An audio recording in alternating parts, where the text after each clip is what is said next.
صلى الله تعالى عليه وعلى آله وصحبه أجمعين. أما بعد، فأعوذ بالله من الشيطان الرجيم.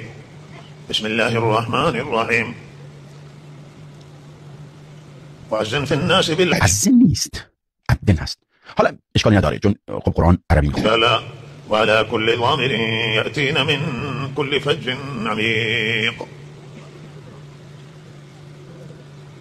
دوستان خدا او ملامته و محکومه و این عمل نفرت انگیز نزد الله تعالی و ان الذين يؤذون الله ورسوله لعنهم الله في الدنيا والآخرة وعد لهم عذابا عظیما. و کسی که خدا و رسول را اذیت و آزار برسانه، قرآن میگه لعنت خدا بر سر اوست. در کلمه لا اله الا الله که الله تعالی در سوره انبیاء میفرماید و ما ارسلنا من رسول الا نوحی الیه انه لا اله الا انا فاعبدونی.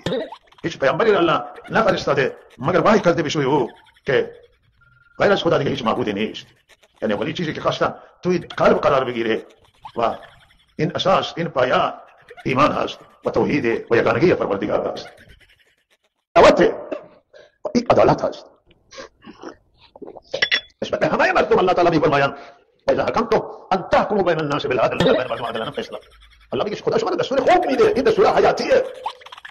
اما بعد، فاعوذ بالله من الشیطان الرجیم. بسم الله الرحمن الرحیم.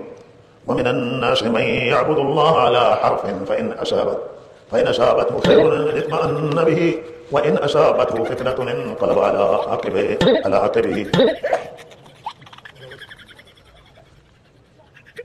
الله سبحانه وتعالى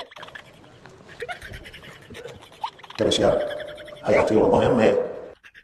پیغمبر نیست که صاحب واقع این قول خود الله تعالی است، کلام الله است که الم تر ان الله یسبح له من فی السماوات و من فی الارض كل قد علم صلاته و تسبیحه. علم و معنی میدانه، میشناسه اینها که چگونه خدا را نیایش کنند. اما بعد، فاعوذ بالله من الشیطان الرجیم. بسم الله الرحمن الرحیم.